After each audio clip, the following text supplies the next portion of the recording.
Құрметті білім алушылар, бүгін семинар сабақ 12, яғни тақырыбымыз жасыл химия бөлімін оқытуда ақпараттық коммуникативтік технологияларды қолдану.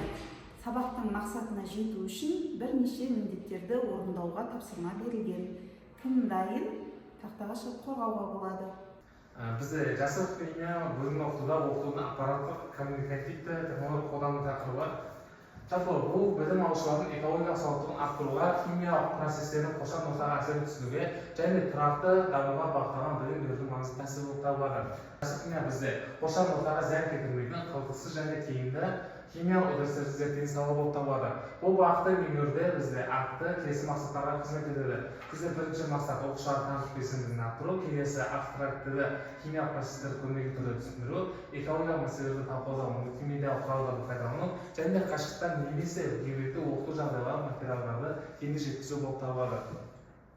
Акты қолданудың тиімді әдістеріне келетін болсақ, бірінші бізде әдіс мультимедиалық презентациялар қолдану жолы жасыл химияның 12 принципін визуалды түрде көрсету. Мысалы, біз PowerPoint, Prezi сияқты программаларды қолдансақ болады. Одан кейін симуляторлар және виртуалды зертханалар қолдану жолы қауіпті заттармен жұмыс істемей, эксперименттерді модельдеу арқылы көрсетсек болады. Мысалы, Chem Collective сияқты платформаларды айтсақ болады.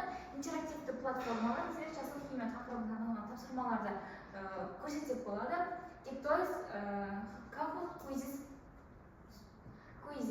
бейнесабақтар мен анимациялар химиялық реакциялар механизмін көрсету. Бізде мысалы YouTube, TED, Academy платформаларын айтып өтсек болады. Электрондық оқулықтар мен платформалар теориялық материалдарды меңгертуге және өзіндік жұмыс жасауға арналған өзіндік жұмыстарды жасауға болады. Мысалы, білімнен онлайн мектеп қолданбаларын айтсақ болады. Одан кейін геоинформатика және карта құралдары, өндіріс орындарының экологиялық әдістерін талдауды көрсетсек болады. Сабақ жоспарына енгізу үлгісі, мысалы, сабақтың тақырыбы бізде жасыл химия негіздері болатын болса, сабақтың түрі аралас, яғни ақпараттық коммуникативті технология арқылы жүргізу платформалар бізде білімнен Kahoot.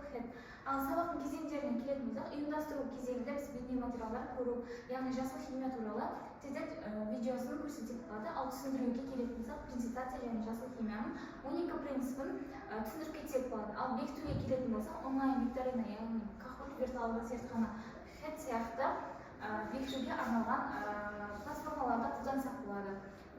Соңында қорытынды кезеңінде, яғни Padlet тақтасында ой бөлісу, оқушылар жасыл болашақ үшін не істей аламын тақырыбында Padlet тақтасында ой пікірлерін қалдыра алады. Келесі бізде акты қолданудың артықшылықтары. Жалпы бізде артықшылықтары оқушылардың пәнге қызығушылығын арттыра аламыз. Одан кейін экологиялық тәрбие беруге тиімді болып табылады. Қиын химия ұғымдарды оңай түсіндіруге болады. Және бізде жекелеп оқытуды және кері байланыс алуға мүмкіндік бере алады. Істен тәсілдері арқылы жасыл химияны оқыту. Жалпы бізде жасыл химияны істем әдісі бойынша немесе істем бағыттарын ұштастыру, оқушыларға нақты өмірмен байланыстыру арқылы жобалар жасауды ұсынады. Мысалы, интеграцияланған жобаларды айтсақ болады, одан кейін бізде экологиялық таза тұрмыстық заттарды жасау, мысалы, табиғи тазартқыш құралдар. Одан кейін бізде өндірістегі жасыл технологиялар тақырыбында зерттеу жұмыстарын жүргізсе болады. Одан кейін бізде технологияны қолдану, Arduino, 3D принтерлер, датчиктер арқылы жасыл химияны көздерін зерттеу болып табылады.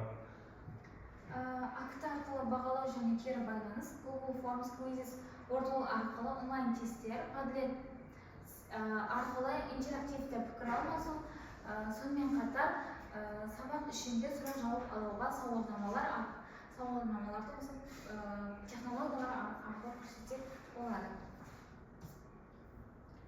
Қорытындылай келе, жасыл химияны оқытуда актыны қолдану өзі экологиялық білім мен сананы қалыптастыруда маңызды құрал.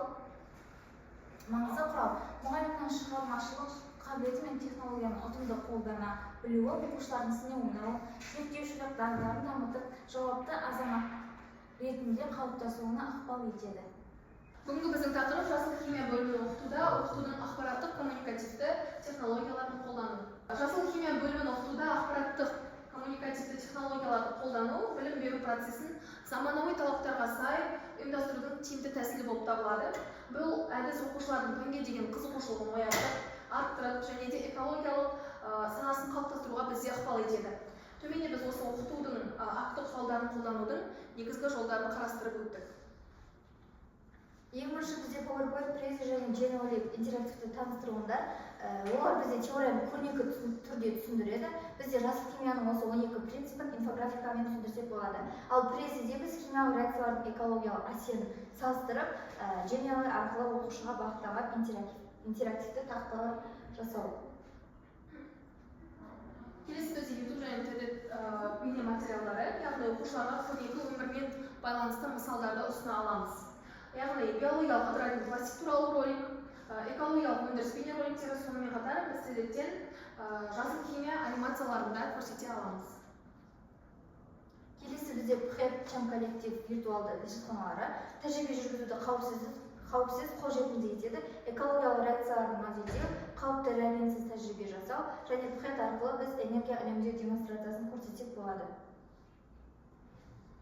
Келесі бізде Kahoot, Quizzes және Wordle интерактивті тапсырмалар, яғни білімді ойын форматында бекітуге бізге көмектеседі.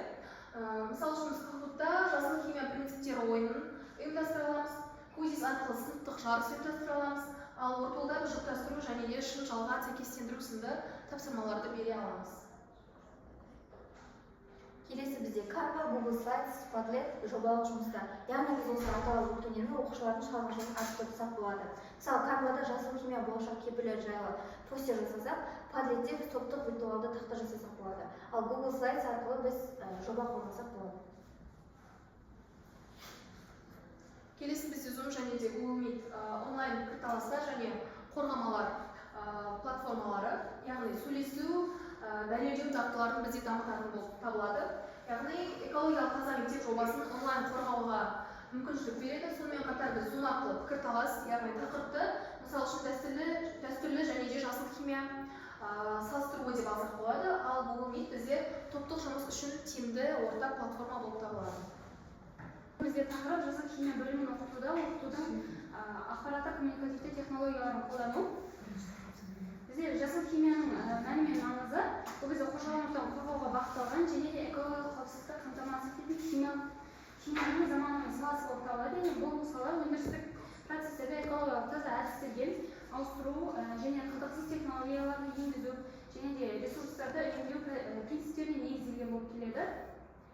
Енді ақпараттық коммуникативті технологияларды айтып кететін болсақ, яғни акты, ол ақпараттарды өңдеуді, жөндеу, жинау, сақтау және жеткізу үшін қолданатын технологиялардың жиынтығы болып табылады.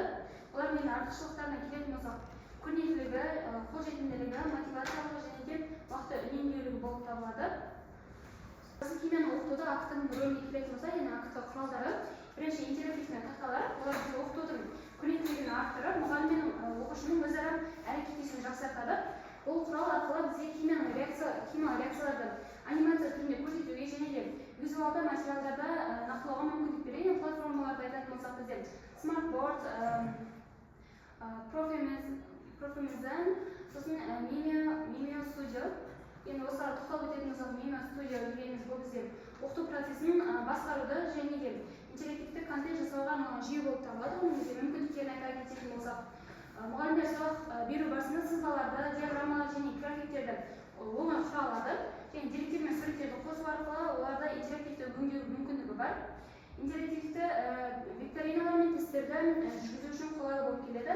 Артықшылықтары қарапайым және жылдам орнату, түрлі платформалармен үйлесімді болып келеді және мектептерге арзан әрі қолжетімді шешім ретінде ұсынылады. Келесі бізде мультимедиалық презентация мен сабақ материалдарына арналған платформалар. Ол бізде бірінші Genially, яғни ерекшеліктері интерактивті элементтер, викториналар, анимациялар қосуға мүмкіндік береді. Сайтта зертханадағы тәжірибелерді көрсететін бейнелерді қолдануға болады. Келесі бізде весми қолданбасы, бұның ерекшеліктері химиялық формулалар мен молекулаларды интерактивті формада көрсетуге болады. Бұл деректерді диаграммалар, түрлі графиктер түрінде визуализациялауға арналған. Мысалы, химиялық теңдеулердің динамикалық түсіндірмесін жасау жасауымызға болады.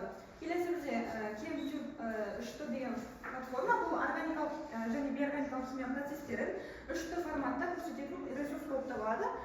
Бұл молекулалардың 3D визуализациясын, реакция механизмдерін түсіндіруге маңызды платформа болып табылады. Бұның қолданылуына келетін болсақ, бұл мысалы жасыл химияға қатысты катализаторлар мен молекулалардың рөлін көрсетуге болады. Мысалы ашып көретін болсақ,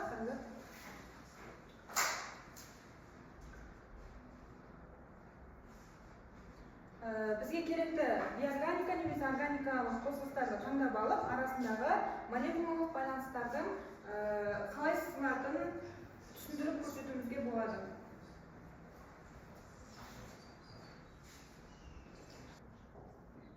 Мысалы, олардың кеңістікте орналасуының сферасын, орбитальдарын осылай X, Y осінде көрсетуге болады. Келесі бізде осы бұл био деп аталады. Бұл химиялық құрылымдарды 3D түрде көрсетуге арналған платформа. Бұл химиялық заттарды құрастыруда және зерттеуде тиімді болып табылады және молекулалардың өзара әрекеттесуін көрсетуге болады. Келесі бізде органикалық кемістри портал деп аталады. Бұл яғни органикалық химияға арналған арнайы ресурс болып табылады. Экологиялық таза реакцияларды іздеуде жасыл химияның жаңа әдістері туралы ақпараттар жиынтығы бар платформа. Енді қорытындыға келетін болсақ, бұл жасыл химия бұл қоршаған ортаға зиян келтірмейтін ресурстарды тиімді пайдалануға және қалдықтарды азайтуға бағытталған заманауи ғылым саласы болып табылады. Және осы платформаларды көрсету арқылы біз осы жасыл химияның түрлі бағыттарын көрсете аламыз. Назарларыңызға рахмет.